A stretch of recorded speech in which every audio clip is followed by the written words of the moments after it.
It's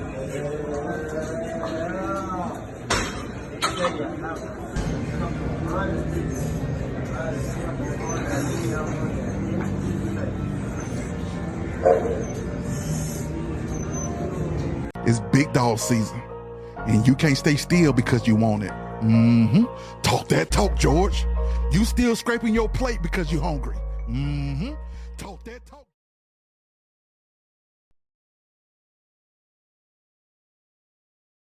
According to the latest data from the CDC, over 1.2 million Americans are living with HIV. Preventing and treating the disease is now possible, but that stigma still persists. In an op-ed for the LA Times, ABC News contributor LZ Granderson reveals he's been living with HIV for years. And our own Steve Osunsami sat down with LZ for a powerful conversation on why he's speaking out now and how the virus disproportionately affects others. It was a lot like coming out over again. I found myself apologizing a lot. For? Keeping secrets. The secret that LZ Granderson has kept for nearly 15 years I just keep thinking responsibilities. is one he hopes that by sharing now will save someone's life. I am HIV positive and have been for a long time. Can we please stop it with this narrative that you gotta have yourself and no one else to win a freaking chip? He explains that for an openly gay sports reporter, writer, podcaster, and TED talker, who way back in 2013 was even called a hero for living his life so openly. Thank you very, very, very much for this award. That it stings him today to think that he ever let fear and shame hold him from sharing such an important truth with nearly everyone in his world. I used to hide my pills before the housekeeper shows up Wow. in my socks. You hid your pills in your socks before the housekeeper because you didn't want your housekeeper I didn't want my housekeeper to find You were out. afraid that she would tell someone? I just didn't want anyone to know. Yeah. If he wins this time, this will be his 7th Wimbledon title. He says he remembers once cutting it close, getting to the Wimbledon Tennis Championships in London, because he was too afraid to go out and get the pills he needed there. There were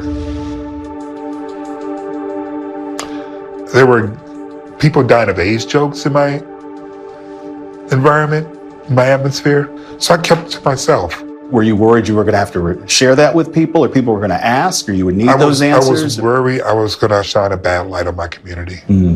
He describes some of the shame, fear, and secrecy that help explain why HIV is still killing nearly 5,000 Americans each year. There's a daily pill called PrEP that prevents the disease, and still more than 36,000 people were diagnosed with HIV in 2019. It's killing all of us, but it's really killing Black people. And it's killing Black people because we're afraid to talk about it. We whisper about it. Yeah. And so you have queer Black people who are dying, you have heterosexual Black people who are dying, and no one's talking about it. He happily shares that he was inspired by the mother of the world-famous Beyonce Knowles, who flew to a Black journalist conference and told the story of her nephew Johnny, who died of AIDS. I was just like, I have to do my part. When did you learn that you were HIV positive? So, we were in Grand Rapids. I was with my partner, who's now my husband, and I was getting my hair done. And I started to get like this huge wave of heat. And I started to sweat, and then everything went black. And the only thing that came back was that I was positive. He has a son who was a teenager at the time, and they kept him from seeing the test results. The thing that went through my mind was the fact that my son was there in the room. I remember saying to God, I'm not done yet.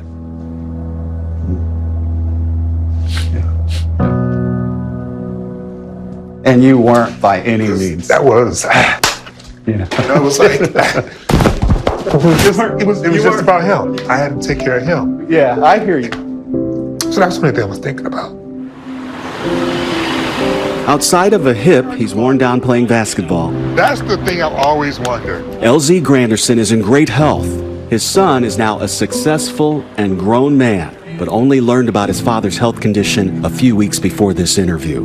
It went really well. Okay. The first thing he said was, wow. And then he says, I'm proud of you, Pops.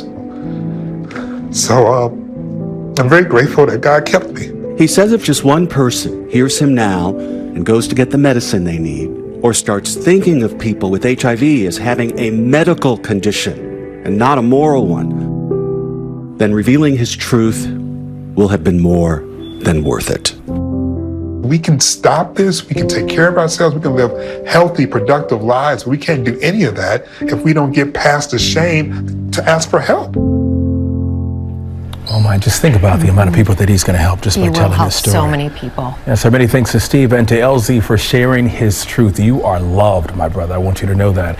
You can celebrate Pride with ABC News by tuning in to some of the largest marches and parades on our Pride Across America special this Sunday, June 30th, starting at 11 a.m. Eastern Time, streaming on ABC News Live and Hulu. Good morning. Today is Wednesday. It's June 26th. The year is 2024. It's a hot day outside. I don't know how long I'm going to be sitting out on this deck to do this video. I'm going to try to do this video out here the best I can, but it is hot. So we'll see. Well, today is a beautiful day.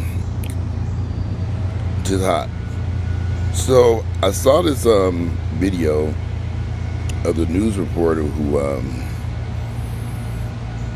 the report you just watched, the news reporter who discussed his HIV positive status. I wasn't, what's the word? I'm trying to find the right words when I saw that report. I was kind of surprised, not that he's positive, surprised that he has made the decision, a professional news reporter, to come forward and discuss his status so publicly when he didn't have to.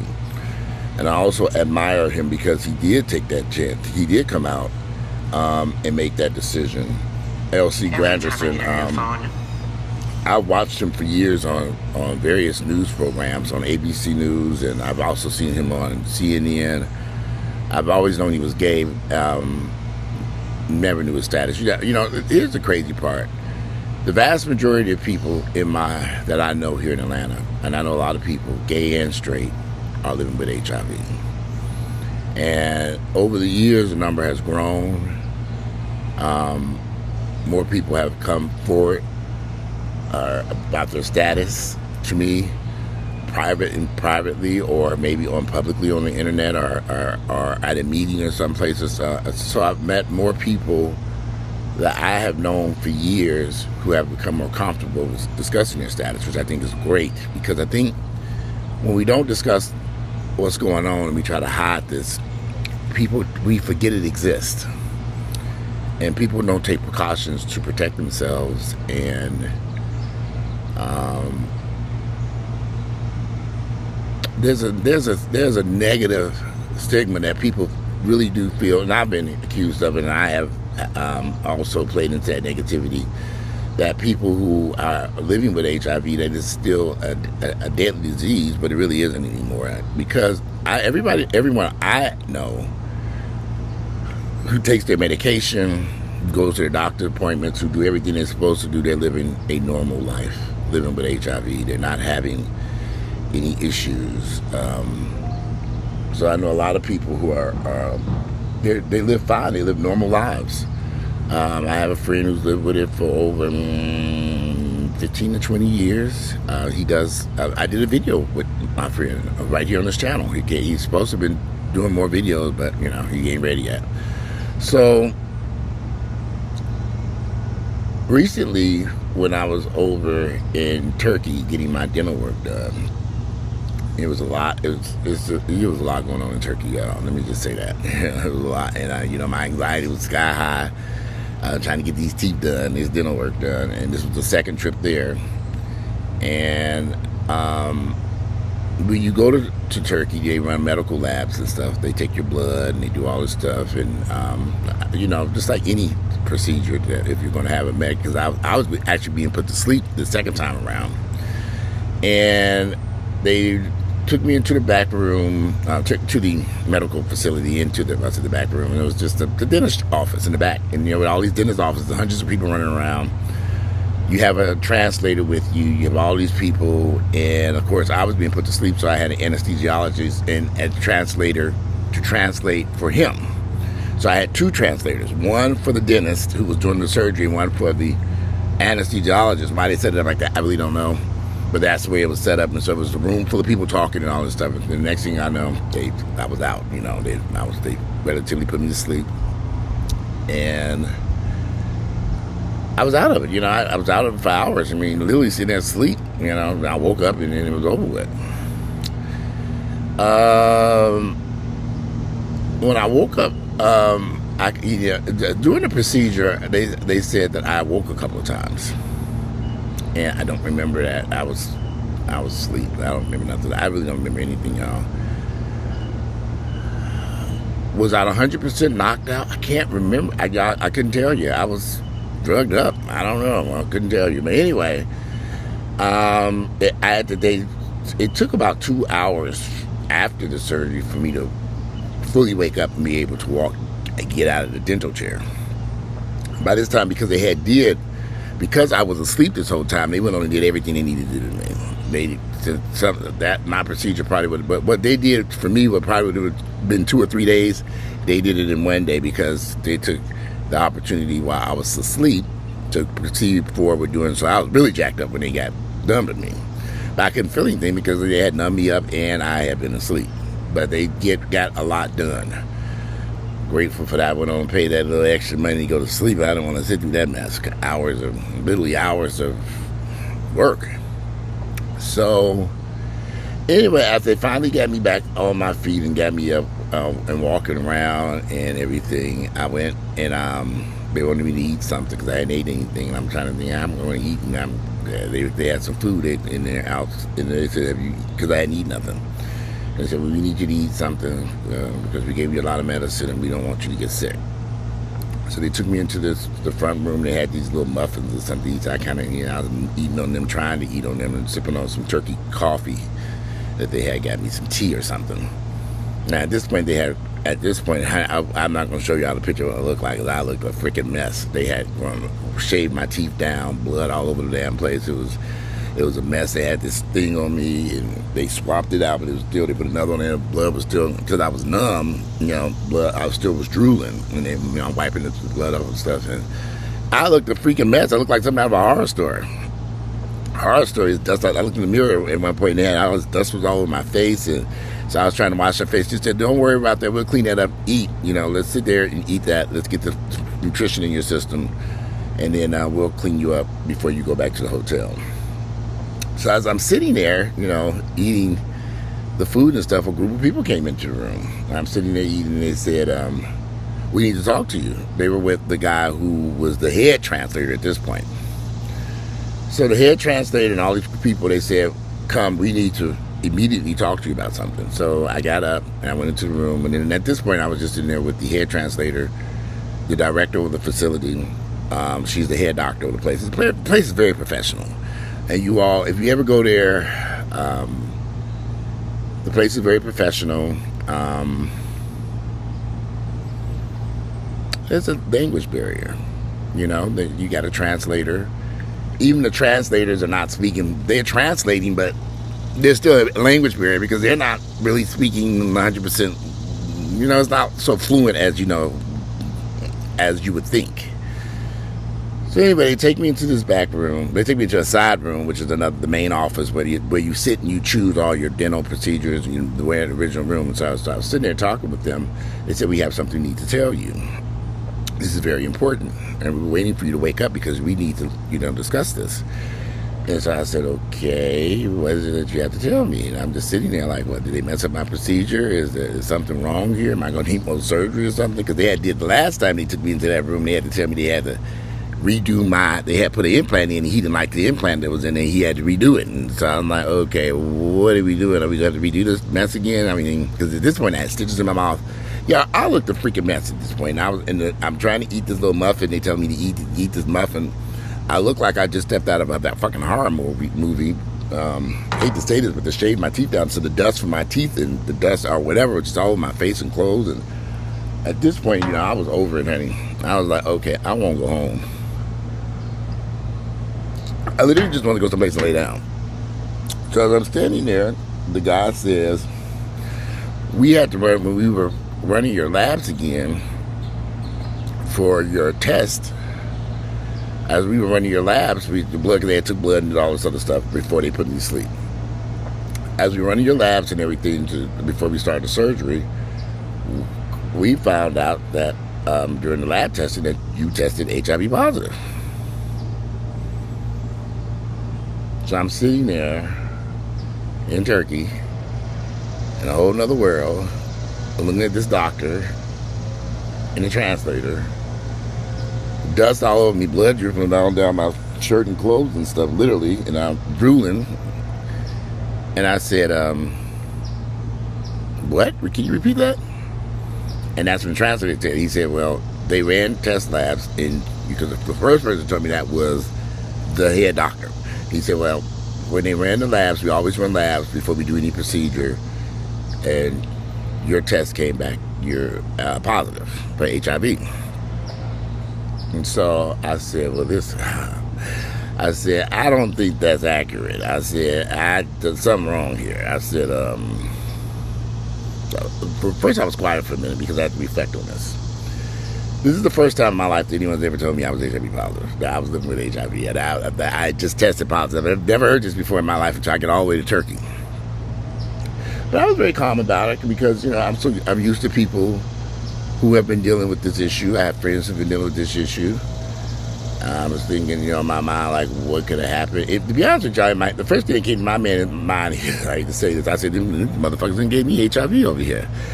I hate to say that because that's what crossed my mind. And not, mind you all, I'm still under the influence of anesthesiology. I'm still drugged up. I'm still eating on that muffin they got in front of me. And I just felt a very calm feeling come over me. And I said, you know what? I'm not going to panic. I'm going to remain very calm. And I said, I don't think that test is accurate. And I said, and I pulled out my phone.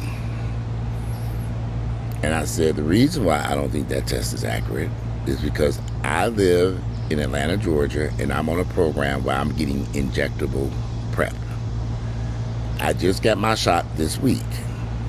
Before they give you the shot, they test you. They pull blood. They don't do that little fingerprint prick. They pull blood and they do everything and they test you before they can give you that shot. They have to make sure that you're still negative. That was on a Monday. That Monday, I never forget these dates because this was the 13th. And we got there on the 15th, so this was down the 16th or the 17th that they were doing this procedure, and I just got a negative test in Atlanta, Georgia on the 13th, that Monday. And I'm pretty sure, I'm looking at these dates because I never forget this mess, because I'm sitting there, I might have been drugged up and high, and I might have been out of my mind, but yeah, it was Monday the 13th. So we got there on the 15th, so I think they put me to sleep on my surgery was on the 16th. So y'all trying to say between May 13th and Thursday, May 16th, I went from being negative in Atlanta, Georgia on May 13th to testing positive for HIV on Thursday, May 16th, 2024. So I was sitting there calmly, and they said, well, we have to take you to the main facility because the test that we do here is just a certain type, but we have to get you over to this other facility immediately, and they're going to have to draw labs at the main hospital. So they said, okay, we're going to take you over to the main hospital because we need to know if this is accurate or not. Now, the main hospital is about an hour, 45-minute drive from where we're at. Now, mind y'all, I want to go home and lay down. But now, all of a sudden, I want to go to the hotel room and lay down. All of a sudden, everything has changed. I'm not going to try to go to the hotel. They said, do you mind going to the main? I said, let's go. Let's rock and roll. I woke up, okay, well, let's go, because something ain't right here. So the main doctor left the room, and the guy was sitting there talking to me. He said, are you okay? And I said, I'm perfectly fine. I mean, it's like, and I was talking to him, and I said, listen, if this is accurate, and it could be accurate, I don't know. It means that, and I showed him the test results I had. Before she left me, I showed her the test results I had in Monday in Atlanta at Grady Hospital at their PrEP program. So how could it go from Monday, me being negative, to now Thursday, I'm not positive in Turkey? So anyway, they would have made procedures for me to get into the lab to get over to the hospital, the main hospital. So I had to go back into the lobby and wait because there was someone with me, and he had no idea what was going on. So I'm just sitting there, and I can see I'm a strong person, y'all. So I was in my head, I was thinking, okay, if this is accurate, and it could be accurate, but how can I test negative just a few days ago, and now I'm testing positive here in Turkey after they did this major surgery? I mean, there's blood all over the damn place. So that by this time, I had a clean shirt. They took me to another room. They began cleaning me up, getting me ready to go to the hospital. Put a clean shirt on, clean up all this stuff up. And then the driver, my person I was with, his procedure was almost done, but they wanted to get me over there as quickly as possible because they needed to know the results. So I said, no, let's wait, because it doesn't matter. I'll wait for this person to get done. They said, you sure? Because we can run you over there and you can just meet, we'll get you out. I said, no, I'll wait. Now they give me some time to think. So I sat there in that lobby surrounded by all these hundreds of people coming in and out of there. And I just sat there thinking, like, okay, is this accurate? What's the next step forward? And of course, I was trying to get in touch with the person at Grady Hospital, but it's 1, 2 o'clock in the morning in Atlanta, and I had some questions for her. So I was actually just on my phone pecking out an email to her, as saying where I'm at and what's going on, and I need you to. Something's not right here. Something's going terribly wrong over here in Turkey, So I'm like, okay. So I'm on my phone, and mind y'all, I'm still drugged up. Mind you, they still running over there saying you got to eat. By this time, I'm not eating anything. Because they're like, okay, you got to keep eating these muffins. I'm like, okay, I got to eat these damn muffins, I wanted to say. And then that's when the other guy said, I'm going to go across the street and get you a sandwich because you don't look too good. I said, how am I going to eat this sandwich? He said, we're going to break it into pieces. You're going to eat the sandwich. You're going to get it before you go, before you go to the hospital. So he went across this little thing and got me a little sandwich over there. He went over there and got it and came back. And this may sound kind of weird, but I was very calm. I wasn't upset. I was calm. I just sat there, and it could have been all that dope they put in me into that car. I was doped up right now. I was sitting over there in that chair. In fact, it was a lounging chair. I laid back and was eating my little sandwich, nibbling on the little sandwich, and I fell asleep. And then I woke up, and when they woke me up and said, okay, you guys are ready to go we got to get you over to the hospital and put these labs. And I said, okay. So they put us in this Maybach limo over there in Turkey. They got all these Maybach limos that just drive you around. They're beautiful little vans. It's a Maybach limousine van. So they put you in the Maybach and you lay in the seat, watch this. I'm in the van, and I'm just thinking. I didn't say nothing to the person I was with because I said, let me just reflect on this for a second. And he was like, why we gotta go to this other hospital? I said, there's something going on. He said, okay. So he was like, he's all, both of us messed up, at this point. But I was starting to wake up a little bit, but I was still dry. He said, you were locked out. He said, I looked in and saw that you in the room. You were asleep for a long time. He was like, I thought something was wrong with you. And I asked him, he was like, is he okay? They were like, no, he's just sleeping, wearing off what happened was during the surgery, I woke up. And so they had to give me more anesthesia, which then knocked me out further. So closer to the end of the operation, they gave me more for some reason, and it just knocked me out. So mind y'all, we've been up here since 8, 9 o'clock this morning. We're now in the afternoon. We're in this van. We're heading to the clinic, to the hospital. It's a long drive. We're stuck in traffic. And I'm just sitting there and just thinking, this is the first time ever in my life that I've ever heard someone say, you are HIV positive. And I wasn't sure how to move forward past that. Because there was no moving forward past that. I just felt something wasn't right, or maybe this was a mistake. But the answer lay at this hospital that we were an hour and a half drive to this hospital on the other side of Turkey. So anyway, my coffee's cold now. This video is a lot longer than I wanted it to be. Let me give me some more coffee, and I'm gonna be back with part 2 of my trip to Turkey and be testing HIV positive while in Turkey, another foreign country, by having dental work done.